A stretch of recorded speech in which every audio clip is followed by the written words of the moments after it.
Pemirsa, pemerintah memutuskan untuk menaikkan tarif pajak pertambahan nilai menjadi 12% mulai Januari 2025.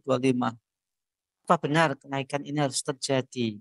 Nah, kemudian bagaimana nasib rakyat terkait dengan daya belinya menjelang bulan puasa? Untuk membahasnya kami terhubung dengan Bung Yuwana Triutomo selaku Direktur TFI. Assalamualaikum Bung Yuwana. Waalaikumsalam warahmatullahi wabarakatuh. Bung Nana, Gimana kabarnya Bung? alhamdulillah harus sehat. Bung Yuwana, apakah kenaikan PPN ini memang harus terjadi? Dan bagaimana nasib masyarakat yang gajinya pas-pasan, Bung? Raditu billahi robba wa bil islami dina wa bi Muhammadin nabiyya wa rasula.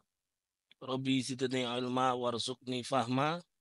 Rabbi shrah li sadri wa yassir li amri wahlul 'uqdatam min lisani yafqahu qawli. Jadi begini Bung Nanang, memang sepertinya pemerintah kita ini sedang uber-uberan untuk mendapatkan tambahan pendapatan eh, apa untuk nutup defisit anggaran fiskal ya dari rezim sebelumnya. Cuma anehnya itu kenapa kok yang digas itu adalah dengan menaikkan PPN dari 11% menjadi 12%, meski hanya 1%, berapapun itu kenaikannya, yang namanya kebijakan ini pasti akan menjadi beban berat bagi masyarakat, apalagi kalau kita lihat PPN ini kan pajak yang sifatnya membebani seluruh masyarakat ya, pajak pajak konsumsi.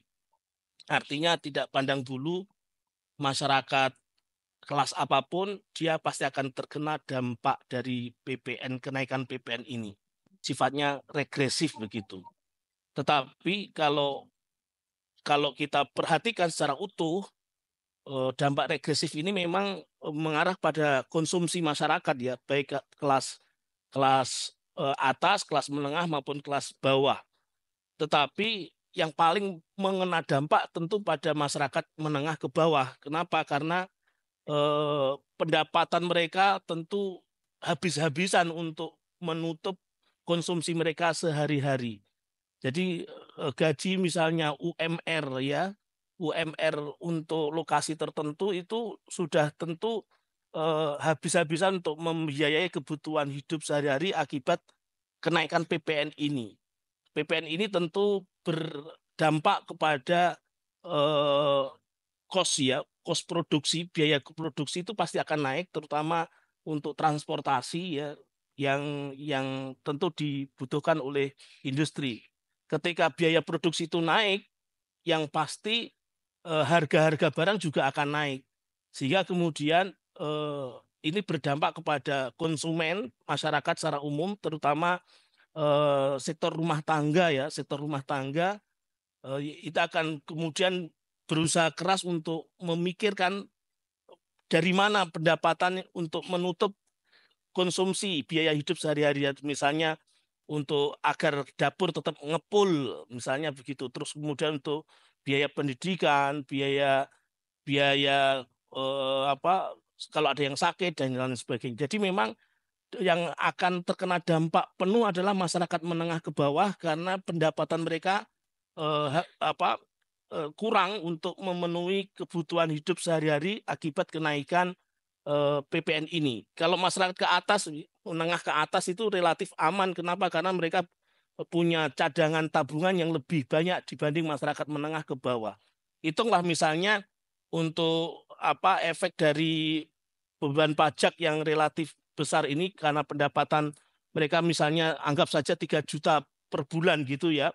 Itu bisa jadi 2,5 jutanya itu untuk konsumsi, untuk apa sehari-hari, untuk makan, untuk agar dapur mengepul tadi. Hampir seluruh pengeluaran itu bahkan tersita, terkuras untuk apa konsentrasi untuk adaptasi karena PPN naik ini. Kalau kemudian dibandingkan dengan individu yang kaya, masyarakat yang kaya, pendapatannya 30 juta per bulan misalnya itu, tentu kalau menghabiskan 15 juta aja masih ada sisa-sisa yang bisa untuk tabungan mereka. Jadi dengan adanya kenaikan PPN ini bisa membelahkan masyarakat, ya bisa membuat masyarakat semakin terbelah, kesenjangan ekonomi mereka semakin berjarak gitu, yang kaya semakin kaya, yang miskin semakin miskin. Ya meskipun PPN ini tidak membidik pendapatan ya, tapi membidik konsumsi. Jadi merupakan kebijakan yang menurut saya sangat-sangat zolim begitu, Bung Nanang. Ya, Bung Juana, ada sebagian pihak yang mengatakan kenaikan PPN ini akan mengerek pajak kegiatan membangun rumah sendiri. Apakah benar itu, Bung? Ya, ya otomatis begitu, Bung Nanang. Kenapa? Karena dengan PPN naik ya, PPN naik itu akan berdampak kepada biaya-biaya produksi apapun itu, industri apapun itu. Misalnya industri industri itu kan butuh bahan-bahan ya untuk melangsungkan perjalanan produksi mereka. Misalnya kalau dalam konteks ini properti ya, usaha properti atau usaha perumahan, tentu juga akan mengakibatkan biaya perumahan, biaya properti itu juga akan naik. Misalnya untuk beli semen, harga semen kan naik, maka kemudian industri perumahan atau properti ini juga akan menaikkan biaya produksinya, ya semen, batu bata, misalnya terus kemudian baja dan lain sebagainya itu secara otomatis dampak kenaikan PPN ini juga berdampak pula atas kenaikan properti ya, kenaikan biaya membuat rumah itu, Bung Nanang. Nah, terakhir Bung, bagaimana solusi yang adil untuk menjaga peningkatan pendapatan negara ya dan kemampuan masyarakat untuk bertahan di tengah tekanan ekonomi ini, Bung Yuwana? Memang ini kebijakan naikkan PPN, kenaikan pajak ini kebijakan yang sangat sistemik ya, yang sangat beraroma kapitalistik. Selama sistem ekonomi yang digunakan adalah sistem ekonomi kapitalisme, maka selama itu pula pembangunan nasional yang tujuannya untuk mensejahterakan masyarakat itu tidak akan tercapai. Kenapa? Karena modal pembangunan berangkat dari utang, berangkat dari pajak, dan berangkat dari utang. Nah, sementara pajak itu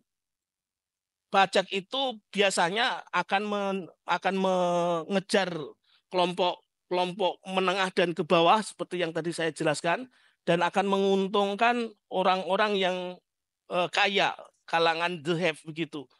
Sehingga kemudian kita sering kenal istilah tax every day untuk masyarakat kelas menengah ke bawah, sementara untuk masyarakat menengah ke atas, kalangan pengusaha, tax holiday. Jadi untuk masyarakat sehari-hari dikenai pajak, untuk pengusaha malah justru dibebaskan pajak. Berarti ini tidak ada keadilan.